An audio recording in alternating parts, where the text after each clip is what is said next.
hell? Welcome in, everybody, to another episode of 410 Sports Talk. I am James Haskell, and we are on the wrong sides, Glenn. Whoop. Yep. You There better we fix go. that. I'm James Haskell, along with my co-host, Glenn Martin. DK in the background, gracing us with his presence, and we are Yep. so excited to talk about all things Baltimore Ravens. We're going to give you some updates as far as news goes. We're going to give you some thoughts on the presser. We're going to give you a kind of our, now that we've had time to dissect the game, look at some stats, look at some film, look at the play, the snap count, and things like that. We're going to give some secondary or deeper thoughts on the game against the Jets. And then, of course, we're going to start getting you guys prep for Miami. So we're excited, Glenn, and normally in these shows we start, of course, with roster updates and things like that. So why don't you start us off there? Actually, you know what? Before I say all that, how are things, dude? How's life? Oh man, it's going good. Yeah, How was your busy fantasy day. week? Winner, chicken dinner. As you Nice. can see, if you need to find my name in the standings, just look up, Mm-hmm. and you'll see me all the way at the top. So yeah, Okay. it was a good week, and I had Pittsburgh's defense on my bench and still won. So, yeah, that was 50 points that was rotten on the bench. But we're not here to talk about them. We're here to talk about the Ravens, and go ahead. You got No, something, I was G-Man? also going to say, DK just reminded me that we're going to also announce the winner. We kind of delayed it instead of doing the post game show. We're going to do it now. So our week one winner will be announced as a tease. This week one winner was the only person of all of our contestants, which I think DK will attest that we were overwhelmed with contestants this year. The number has grown exponentially, and we are so excited for that to continue to ramp up.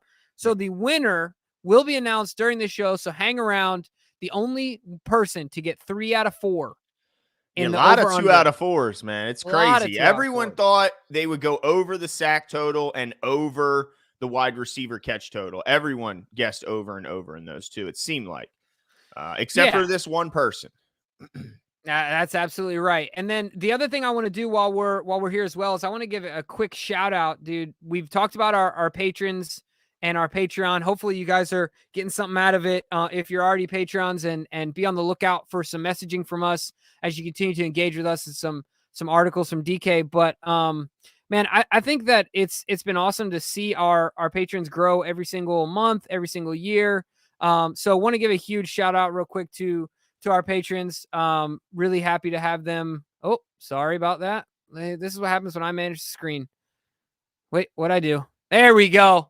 Oh, there it is, DK. All right. There it is. So shout out to the patrons. All you guys, thank you so much. And we know the list will continue to grow and grow. Check out our Patreon on the app. You can look up 410 Sports Talk. Find it in a link in any of our videos in the description. But of course, you get DK's weekly articles. We do specialized videos for our patrons to answer questions and much more. So, and then of course you can contribute as far as what we want to talk about, and then also what guests we'll have on the show. So check it out. I'm done talking. Glenn, over to you. All right. So the big thing coming out of last week's games, as far as the news, was of course the injuries, the season-long injuries to a couple of Ravens. So I just wanted to, this should come as no surprise. Kyle Fuller's gone for the season with the knee injury. John Harbaugh was asked about it. It looked like the turf seemed like it played a role in this injury, kind of a freak accident, and the turf didn't give that, like you would expect natural grass to give, and boom, there goes. So he's gone for the year. John wasn't giving up on that. He wasn't, you know what I mean? Because that's where, who was it that got both the Niners had a bad run go at that? Was that last year? Oh, they lost like 4 starters in 1 week in their stadium. Yeah, in the Jets stadium week 1. So yeah, I mean, I think that every team should look to moving towards natural grass if it's possible. And it's not like it's a strain for cash flow in the Jets organization and being in New York. So yeah, right. And it's not like you're in an area where it's hard to maintain grass. You're in a severe drought or anything like that. I mean, it's basically that area is a swamp anyway. Like where the stadium is, I'm sure it wouldn't be difficult. Yeah. So I think that John was a little irritated about the field conditions, but luckily, for the sake of the others on the team, that nobody else was injured. And then Juwan James also gone for the year, blew out the Achilles. Tough break for him after, really spending the better part of 2 years just rehabbing, and now he's going to add what looks to be at least another 9 to 12 months rehabbing this new injury. So, man, tough break for Jawan.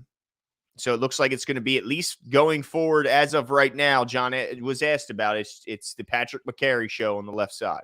Mm-hmm. And I think we're all right with that. I think we are blessed. We are blessed beyond measure. Mm-hmm. When I would complain a lot, my dad would tell me that as a child. Son, you are blessed beyond measure. And let me tell you what, Ravens fans are blessed beyond measure to have McCary, who just goes out there and says, Coach, where am I going? Who am I blocking? What's my assignment? And he gets the job done and hangs on with all his might. So I'm so glad we have him. So glad he got paid this offseason. Yeah, me too. So, all right. Well, let's get into what we were going to be discussing on this show. Jimmy, you came up with it before the show, so why don't you go ahead and explain to everyone kind of what we'll be doing? Yeah. So, what I think we should do right now is let's talk about this past game, and let's dig a little deeper. I had some thoughts, Glenn, in regards to this game, and I want to get your thoughts on them. And then what we'll do is we'll move into a segment which I'm affectionately calling "What We Learned" or "What We Didn't Learn." And Glenn and I are going to be pinballing questions back and forth, and DK will be pinballing some questions. If you guys want a guaranteed response, of course, they're in the super chat. But I want to give you some thoughts on the game real quick, Glenn. Hop up on my soapbox here and get your take, because I feel like now that I'm looking back at my post-game comments, I think I was a little too critical on the offense, more than I should have been. Because at the end of the day, this is what's always infuriated me about people that talk about Lamar Jackson, right? Oh, he can't throw outside the numbers. The deep pass is inaccurate, blah, blah, blah. Like anything to do with his throwing other than tight ends is ridiculed, right? All 3 of his touchdowns were to wide receivers. If you look at the first pass, was an absolute dime in the corner, right? The pass to Bateman was a bomb that was incredibly inaccurate. And then if you look at the other pass to Devin Duvernay, that was a no looker. I mean, he fooled the defense with his eyes, right? This is elite level stuff. And to me, I'm encouraged, because at the end of the day, this is the stuff that people said Lamar Jackson would never do. So if Lamar Jackson is developing the stuff that people said he would never do and just adding it to the stuff that's God-given talent, how critical can I be? Right. So at the end of the day, it wasn't a perfect game, but I feel really good about Lamar and his play.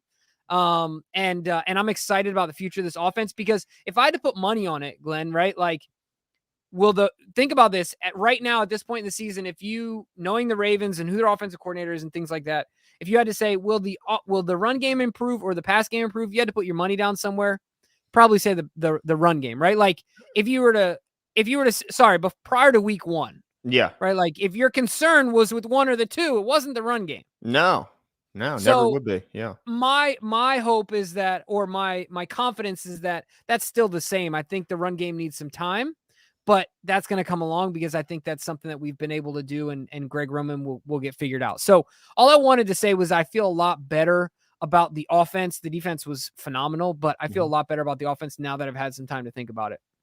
Yeah, and I think it was an addition when Patrick McCary came in. I think 2 of the first 3 drives ended in a touchdown. So I think him being in there at left tackle is a difference maker as well. Marco G says, I think Sharp should have been starting a left tackle instead of James. He should have been on the practice squad as last resort guy. Cornerbacks, though, will be good. Man, I would be awfully nervous about Sharp. I think obviously Sharp is going to be now elevated and will be on the active roster, especially with the 2 open roster spots after James and Fuller moved to IR. So I think he'll be elevated, but I still think Patrick McCary is going to be the guy at left tackle and not Sharp. Yeah, I think Sharp is an okay developmental player, but I don't think he's ready to be starting on the left side. Yeah. Absolutely. I couldn't agree more. I mean, look, at the end of the day, it's not preseason anymore. It's game time. It's time to put your best 5 in the game. And I don't think there's anyone out there that would say Sharp is better than McCary at any position on the offensive line at this point. Not saying, like you said, he's developmental. Maybe he can be one day, but not right now.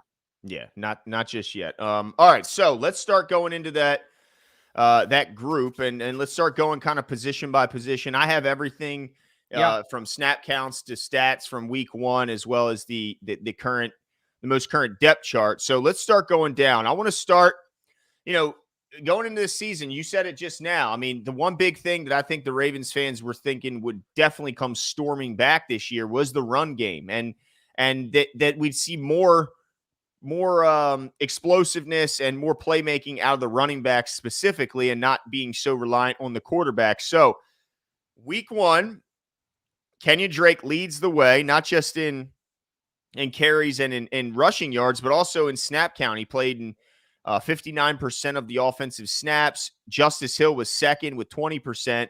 Mike Davis, just 7 offensive snaps, only 2 carries. What's your thoughts on this running back room? Did you learn anything new in this one? Yeah, what I learned about this running back room is that we need JK and we need Gus, and we need them back soon. I learned that you should never take advantage of the talent that you have and think that it's a plug and play thing. I think Drake will do better, but outside of him, I don't know how excited I am about having, or about like how much of a dynamic advantage, like how many dynamic playmakers we have in the backfield at this point outside of Drake. I think he's shown in the past he can do that, but outside of that, I'm a little concerned. So I learned that we need to get Gus and JK back as soon as possible, right? And throw Ronnie Stanley into that. Mm-hmm. Yeah, now, no doubt. Now I got to ask you one, Glenn. All right, kick it back. Now this is something that I think is a lot. This was much to do about nothing, but a lot of people wanted to know how Chuck Clark, Kyle Hamilton, and Marcus Williams would be deployed starting week 1, right? Like now it was live and the lights are on. We've had some time to look at the snap count and things like that. So what did you learn about the usage of those 3 guys? Yeah, so what I learned is that, they're going to play a lot together. I guess that's not really a surprise, but if you look at it, they played 84 total snaps. Half of those, all 3 of them were on the field. So 42 of the 84 snaps saw all 3 of them on the field together. Chuck Clark and Marcus Williams played every single snap of the game. Chuck Clark is certainly not just still an active participant on this team after the Kyle Hamilton draft. He is still maybe the most important person in the sense that he is now the green dot wearer, so he can't leave the field because who's relaying the snap? I mean the play call. So I mean I think that Chuck Clark is not just a participant; he's an integral part of this defense going forward. He had a fantastic game. He was everywhere. So I learned certainly that their money was well spent in Marcus Williams. He gets an interception in his first game as a Raven, returns it 30-plus yards and nearly took it all the way back to the house. Led the team in tackles with 12 total, including 10 solo. And I think he was kind of beating himself up on a few plays where he just didn't trust his eyes and didn't trust his instincts and could have gotten to balls sooner and maybe had more than just that one turnover. I think Marcus Williams is going to be an ultra productive player. I think he's a Pro Bowler for this Ravens defense. That's how excited I was watching Marcus Williams. And I think Kyle Hamilton's just in the perfect role to develop as a rookie, to have those guys ahead of you, teaching you. And also with those guys ahead of you, it allows Mike Mcdonald to put you only in situations where he thinks you can perform at a very high level. So I learned that this is one hell of a group, Jimbo. No kidding, man. Whew. Exciting to watch. Yeah, but let's get on to back to the offensive side of the ball. The wide receiver room was really, I mean, outside of the Lamar contract, it was the biggest focal point offensively for Ravens fans when asking, is this a good enough group to surround Lamar Jackson with, especially in his contract year? Did they provide him with enough weapons, to really, see what he's got, basically? And so when I look at Rashad Bateman, played 66% of the snaps. He had the early struggles, but came on late. Devin Duvernay explodes. By the way, Jimbo, you talked about, I thought it was really a good point how you pointed out Lamar Jackson finding those receivers for touchdowns and not tight ends. I also found it interesting, on one of those Devin Duvernay touchdowns, Duvernay had 0.1 yards of separation, which is the smallest separation on a touchdown pass in the last 4 seasons, according to Next Gen Stats, and Lamar Jackson found them. So Yeah, that's for he can't throw into tight windows. Yeah. He literally threw it in the tightest window a touchdown pass has been thrown into in 4 years. But as far as the group of receivers, Tylan Wallace plays very little. James Prochet plays even less. I think had some people surprised. It looks like it's going to be Bateman, Duvernay, Robinson, and whatever's left is for those guys. What'd you learn about this group? Yeah, I learned that Devin Duvernay is who I thought he was. All right, I was out there early. Gonna pat myself on the back, and you know that I was a believer because I picked him in fantasy. Yeah. Oh, and you did, and raised some eyebrows when you did it, and you have the last laugh. That's right, for now, and hopefully I get to continue laughing. But I wasn't laughing because I did ultimately put him on my bench for week 1, which was a mistake. However, at the end of the day, what I learned about this wide receiver group is one. Devin Duvernay has been putting in some work in the lab and looks really good. Rashad Bateman and Lamar Jackson seem to have some chemistry. And I think that Lamar is excited about the way that these guys are going after the deep passes. And I also learned that the Ravens still don't trust James Prochet very much. It's at the end of the day, the guy works so hard and he has so many things and everyone's like camp darling and things. And I'm not saying he's not going to be there, but like you said, Demarcus Robinson is clearly the number 2 or 3 guy. But I think, Glenn, and I think another thing I learned here is that if Devin Duvernay is the player that we saw on Sunday, the sky is the limit for this wide receiver core. Because if he becomes a legit, like consistent wide receiver, and you add him to Rashad Bateman, Demarcus Robinson, that's a solid mix you got there. That sounds, now that we've seen Devin in week 1 and we're expecting that play to continue, that group sounds a lot better because you reevaluate his value. So I learned that Devin Duvernay is who I thought he was, but I still think that they're a work in progress. Not perfection by any means, but I want to keep it on the offense, Glenn, and keep it in the pass catchers, because something I thought was interesting is that Nick Boyle didn't line up or didn't dress on Sunday. Yeah. And I know he had the ankle and he didn't practice a few days before, but John also talked about in his presser the fact that it's really about getting the best guys out there and the healthiest. So he threw in both to kind of like keep his comment ambiguous, right? But what did you learn about the tight ends, right? Like Marcus, 5 receptions, likely is up and down. It's week 1 and Boyle doesn't play. So to me, there's a lot of questions. I want to know what you learned about this tight end group. Yeah, well, I'm just not even going to talk Mark Andrews because I think we've already learned enough about him. We know about that guy. So I'm going to move on. I learned that the Ravens wanted Isaiah Likely to be involved early, and he just couldn't get it done. I'm willing to give him a pass, certainly, considering this is his first NFL job, and he came from a relatively small school in Coastal Carolina, and that was a pretty big stage, September 11th against the Jets in New York, with the all the attention that goes with that. So I'm going to give him a pass. I still think we have to. This is one of those things where I still need to see more to out of Isaiah Likely. I haven't learned exactly what type of weapon he is because we had such a great preseason and then such a disappointing start to his regular season. One thing I do know, he gets another holding penalty.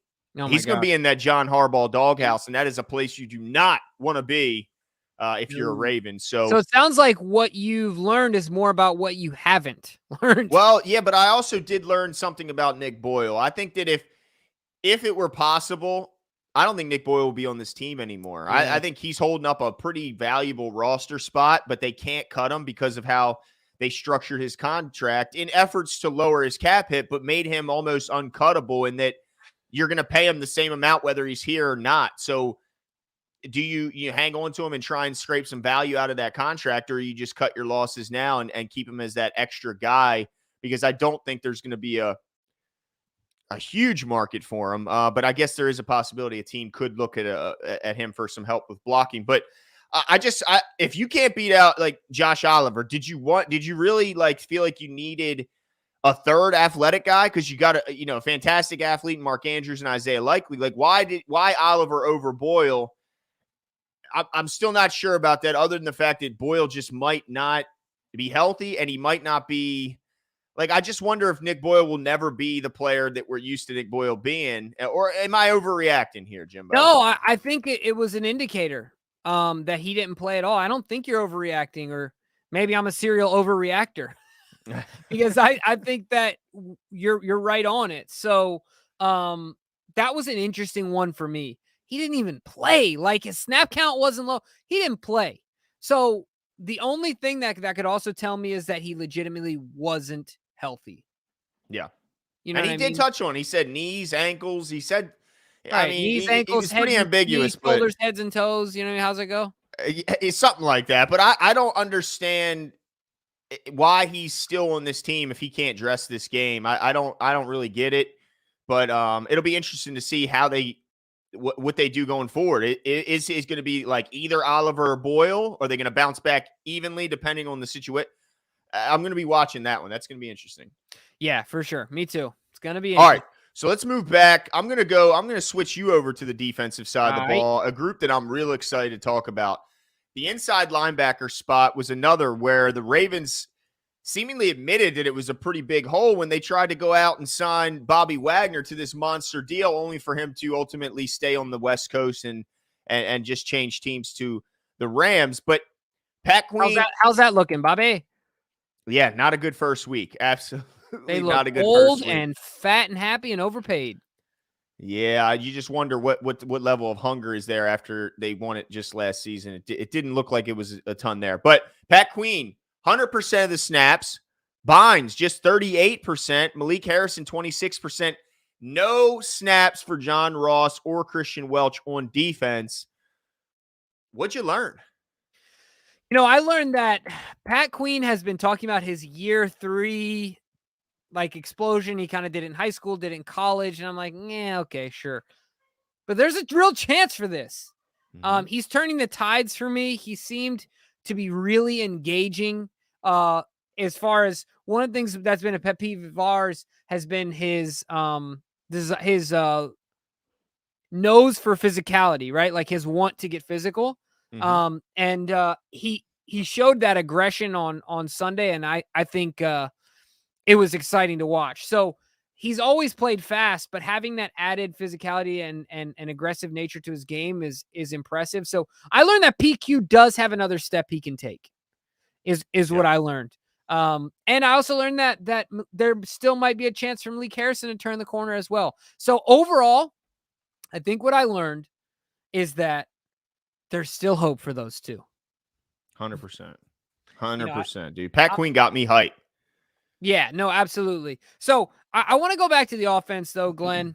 Mm-hmm. And we've been talking about the position groups and things, but we earlier kind of talked about the O-line and with the question from Marco and things like that. But I want to talk about the O-line as a group. What did you learn about this O-line? And then I'll add to that, what is still outstanding for you as far as questions you need answered? Well, okay. So what I learned is that there's going to be some times where Tyler Linderbaum gets tossed here and there, certainly in his first year. And he may always be in position where if he goes up against a guy who's as big and powerful as Quinnen Williams, that and he's left one-on-one, that he may have a play or two where it just doesn't look very good. But I also learned that he can make it work too, Jimbo. As long as he keeps his pad low, he stays low. You know, he's got great hands. He's got excellent feet. He's extremely quick off the ball or off the snap. I think that while he had some moments where he got ragdolled maybe on a couple plays, he also had some moments where he really stood in there and battled and won some one-on-one battles with a guy who is way, way, way bigger than him, way more experienced, and probably at this point in their careers a lot stronger. So I think Tyler Linderbaum showed a lot to like and a little bit to get weary of, only against a specific group of, a type of player. But I tell you what, when he was pulling, Jimbo, when he was moving, it got me thinking, Jimbo, tell me I'm crazy. We talk about finding, value in the roster and trying to squeeze out every ounce of it. If you have a center as athletic and nimble as Tyler Linderbaum, why is he not your long snapper? And why do you not open up an additional roster spot? You can't tell me that Tyler Linderbaum could not cover on punts. and could not, if given the opportunity, bring down a guy when he's an all-state wrestler. Like, yeah, you're right. But what if he can't long snap it? Like, come on now. I don't know. Like, I don't know the art of long now. snapping. You know what I mean? I mean, I hear you, but I figure it is really interesting. How valuable is a roster spot, in an active day roster spot? Like, he's taking up one of the 46. I'm just saying, I'm just surprised nobody's kind of looked at this. If you have an athletic, lighter weight center who can run, yeah, that's it. Well, maybe they're planning on him getting bigger as his career goes on. I mean, the dude can move. It's just impressive, and I have no doubt that he could bring guys down in the open field. The guy is he's just a fantastic athlete. Sean Pisker, hey guys, love the show as always. Super excited for the game this Sunday. I think the D line will be great, especially once Jones comes back. Secondary will be tested this Sunday. Absolutely. I tell you what's going to be tested, the tackling. You know, they're going to try everything they can to get Tyreek Hill and Jalen Waddle in open space and let them go ahead and create and make guys miss. So the tackling has got to be excellent this Sunday. And of course, we're gonna dive deep into a preview game show this coming Thursday. We got an awesome guest lined up who covers the Dolphins for USA Today's Dolphins Wire, and he's excellent. But yeah, Sean, I'm super hyped. This is a game that we've had circled because of what happened last season. And guys, they're still playing that defense, so the Ravens better be ready. Yeah, absolutely. So I want to address Sean because I think that's most important. But then I do want to go back to the O-line, so do not let me forget. But so and this is how I want to talk about it. Let's talk about this D-line because I think that's another question of mine. I'll just double up here. Dude, what the heck did you learn about this defensive line on Sunday? Because I got to add in here really quickly before you answer this. Michael Pierce played 100% of the snaps, Glenn. 100% of the defensive snaps. So I learned that under it all, Michael Pierce is in some pretty dang on good shape. Well, hold on. Where are you getting those numbers? Because I haven't play 100% of the snaps. John was talking about this. 54%. He played 45 of the 84. Jeez, a whiz! I swear, John got that question asked to him. Yeah, I mean, he played half. Gosh, and he was the highest. I tell you what, maybe it was. He played the most snaps of anyone in the front in the defensive line. Even still, that's impressive for a big boy that's 5'8", 390. No doubt. And guys, just in case you didn't notice, Mike McDonald. I'm watching Ben McDonald call the Orioles game right now. So former number 1 overall pick by the Baltimore Orioles, who, by the way, Mountcastle just hit an absolute bomb to tie the game in a must-win game against the Nationals. So shout out to the O's. But yeah, Michael Pierce, I saw multiple times. Michael Pierce and Calais Campbell dropping into coverage. So Michael Pierce somehow dropped into coverage and made the tackle, Jimbo, at 400 pounds. I mean, so the dude's an incredible And like athlete. I said, 5'4". Yeah, so what did I learn, Jimbo? I learned that everyone was right because everyone knew that this would be an absolute dominant group, and they lived up to the hype. They completely dominated. About them being older guys staying healthy and keeping the gas up throughout the season? Well, the only reason I don't have those concerns is really I think they're getting unfairly labeled as an older group because, yeah, Calais Campbell's older, but outside of him, I mean, Michael Pierce just hit 30. Yeah, good point. You know, Travis Jones is young when he comes back. Metabike is extremely young, who absolutely balled out. Gosh. Broderick Washington played like crazy. He's very young. So really, the only elder statesman on the group is Calais and Brent Urban, I guess, as well. But he's, you know, I guess he only played 30%. I guess that's still a pretty good amount. So yeah, Urban and Calais are the two older guys, but it's a bunch of young guys in that group too that are ultra impressive. So yeah, I mean, they're good. And here's what I guess what else I learned, Jimbo. They're going to get even better because Travis Jones might be the best pass rusher of all of them from the interior. And you know, at this point, I think he could develop into being a better player than some of these guys that have been around a little bit longer. Yeah, I just want to add something to this because I've said this before. You guys that watch the show, we appreciate you guys watching it and hope that you continue to get value out of it. But there's two things that I think, Glenn, there are moments where I swear we say things first and other people say them. I'll give you an example, just a quick example. Our exact, verbatim, Glenn, our exact keys to the game, offensively and defensively, were the keys to the game for the pregame CBS folks, which we know that CBS folks watch us because we've had some reach out. We have. Yeah, well, we have. That's true. Find us. Just saying, but what I really want to say is I think that we were the first ones out there to say two things. The Ravens are going non-traditional and where they're finding value in pass catching tight ends and investing in the tight end group. And the same thing with the pass rush. Look how dominant we were, not on the edges. I mean, Justin Houston was dominant, but really the highlight was the interior pass rush. Am I wrong? Yeah. I mean, no, you're 100% right. Now, look, we have to address the fact that this was a pretty beat up offensive line of the New York Jets, but that offensive line was still intact in the interior. So the spot that they were really struggling certainly was the left tackle position and then the right tackle position. And like Jimmy said, I mean, a lot of that pass rush, a lot of that pressure was coming from the interior, which they still had their number one guys. So let's see. I'm excited to see this group going forward because they're going to need to be good on the inside because even if they play great outside, they're still just so limited in their numbers that the guys are going to get tired towards the end of the game. So you better have some help inside, to help kind of buoy up that outside rush. But man, I'm excited about this group though, man. They are so big, they're so strong, and they're so incredibly deep. Man, I think it's gonna be a fun season. All right, let's go back to the O-line.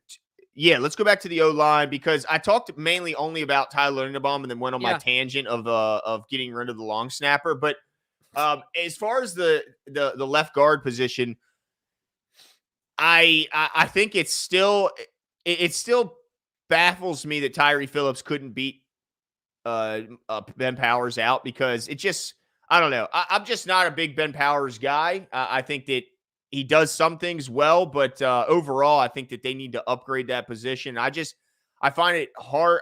It's just unbelievable. Like Tyree, how did you let yourself lose this job so handily to Ben Powers? What's your thoughts on left guard? Yeah, it's a concern for me as well. Like that is one of the things I haven't learned, right? Like what is the solution? Is this it sounds like this is what we're dealing with throughout the season, but one of the things that's pending about this offensive line, and this has to do with the left guard, and this is my question. I'll kick it back to you with this. When Ronnie comes back and he gets some time under his belt, right? Like Ronnie's healthy. We feel good about him. Does it make sense to put McCary at left guard? Because for me, I think the answer is easy. I'm doing it. I know depth is important, him be able to play anywhere, but at the end of the day, you need to get your best five out on the field. And if he's better than Powers, put him out there. I think he's already proven that he's more mobile and more athletic, or else he wouldn't be playing left tackle. So I think it's time. But my question to you is, do you think that that's something they're talking about? Absolutely. They have to be. And I think it's not just, well, when Ronnie comes back, does McCary go at left guard? I think it's when do we start putting Ben Cleveland back at left guard? He's listed as the backup now at left guard, whereas before we saw him listed as just the right guard backup and Tyree Phillips was over there. So now he's listed behind Ben Powers. And I think that, man, I just think the ceiling is so much higher for Ben Cleveland when he's out there. The question is, can he stay healthy?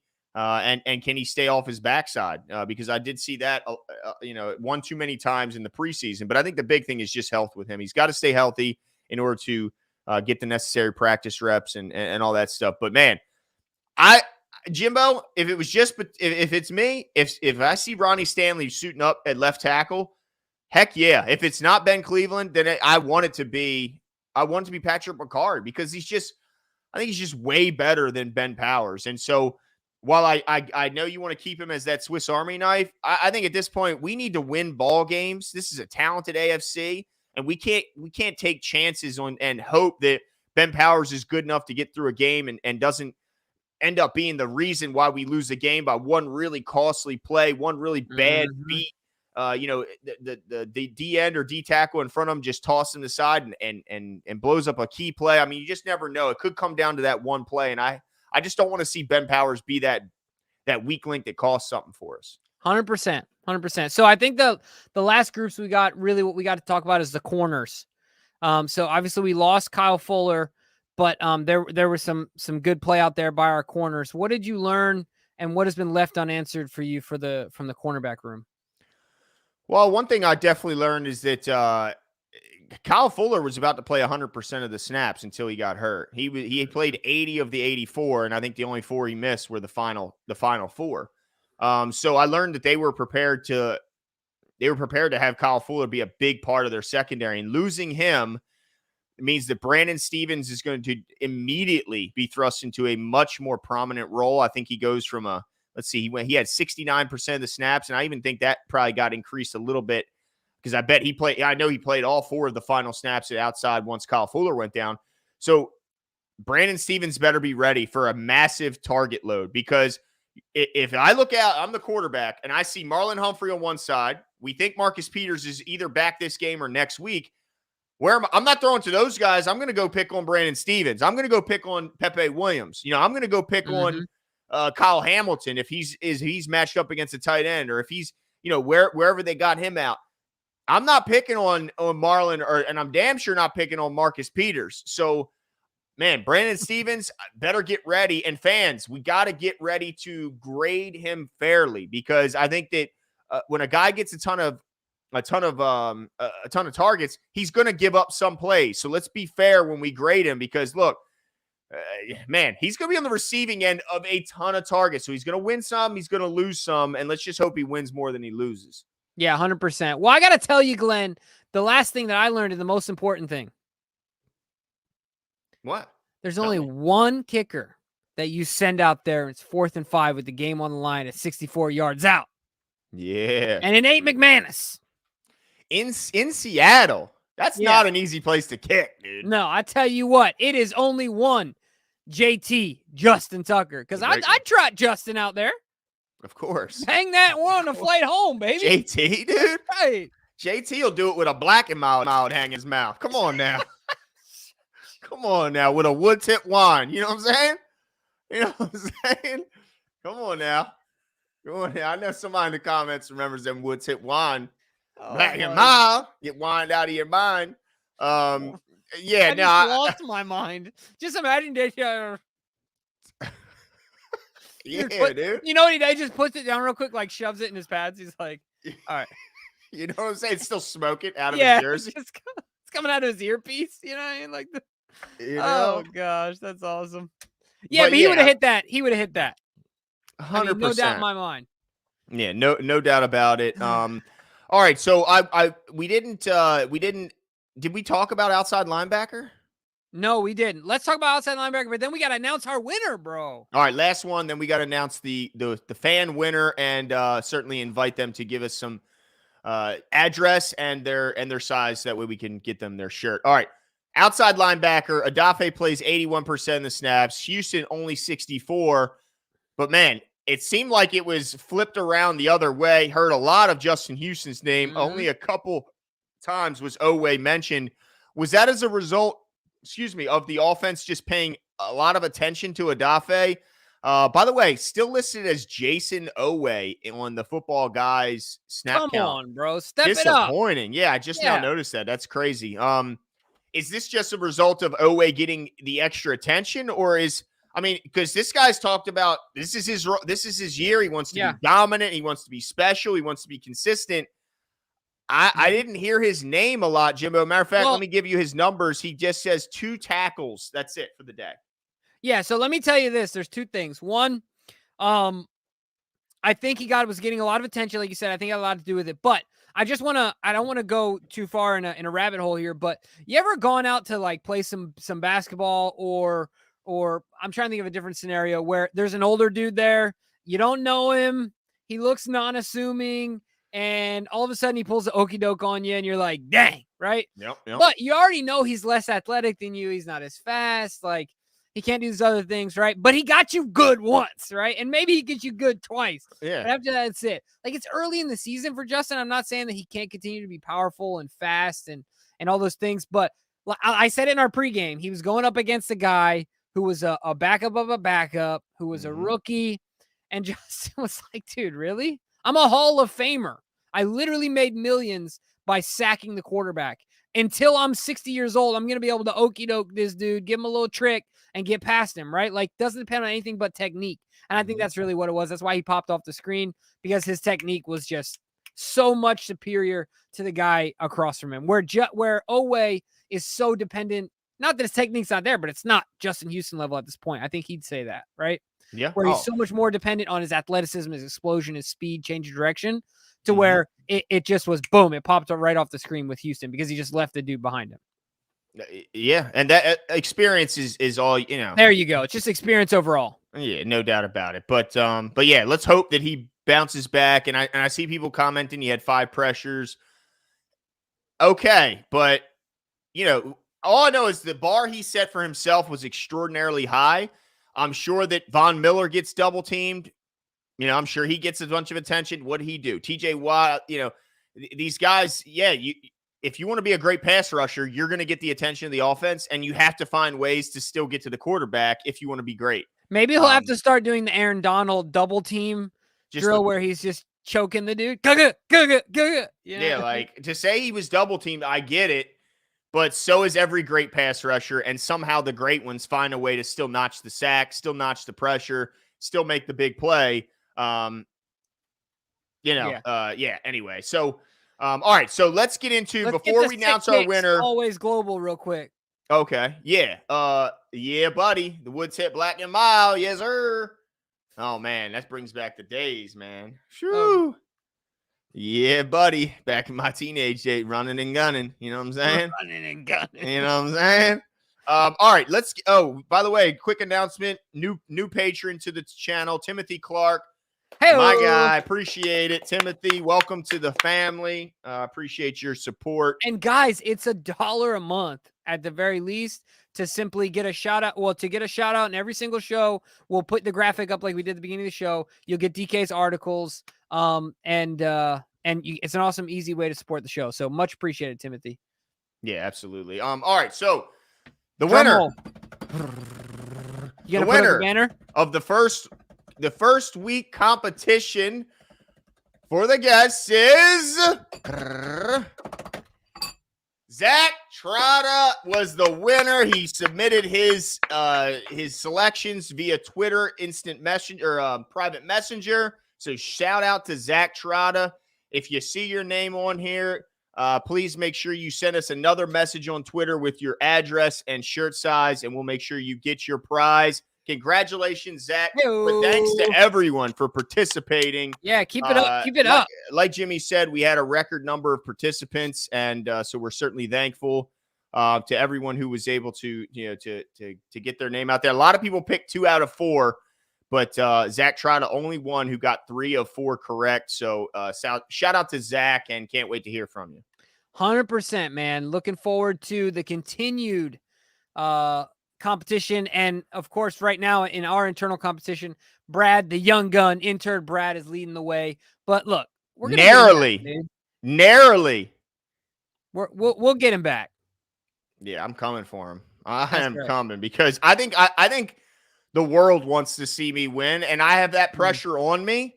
And I'm willing to just carry that mantle, and I'm going to go for it, you know? And by the way, pressure's by the D-line, Jimbo. Owe 5, but Justin Houston with 6, and Metabike with 5, Pierce with 4, and Washington and Campbell tied with 2. So Houston, the old dog, still leading the way with pressures. That's right, man. I mean, I think that, like I said, and you said it as well, it really encapsulates it. Experience is king at the end of the day. Absolutely. Yep. I tell you what, man, I'm looking forward to Thursday. Like Glenn said, we got a guy from USA Today's Miami Dolphins Wire, and he'll be here to break down all things Dolphins so we can know our foe a little better. So I'm looking forward to that. Of course, Glenn and I are going to be breaking down this game, giving you all the insight. And then join us right after the game. Guys, also in the comments, Glenn, I've been thinking of something. I haven't even mentioned this to you. Let us know if you would be interested at all about maybe us putting together a quick halftime. Just saying, if something we could do potentially. So if you are interested in it, not in the chat, in the comments after the video is over. It's such a small window of relevance. Let us know. It's literally like a 10-minute relevancy window. Hey, we're men of the people, Glenn. Okay. All right. Men of the people. But not promising anything. Just wanting to test out the temperature of the water. Okay. Dipping a toe in. I got you. That's right. But we want to give a shout out to everyone tonight for coming out. As always, 261 strong and getting bigger every week. So Black Daniels, Yolanda B, James, RTV, Juan Gotti, who said someone's overrated and we don't want to know who it is because it would make us mad. I think he's talking about Lamar Jackson. Don C. I love the Baltimore Don C. I like that addition. Raven Ron, anonymous YouTuber, Marco G. All you guys and gals that were in here, silent observers, all the above. Shout out. We'll talk to you guys on Thursday.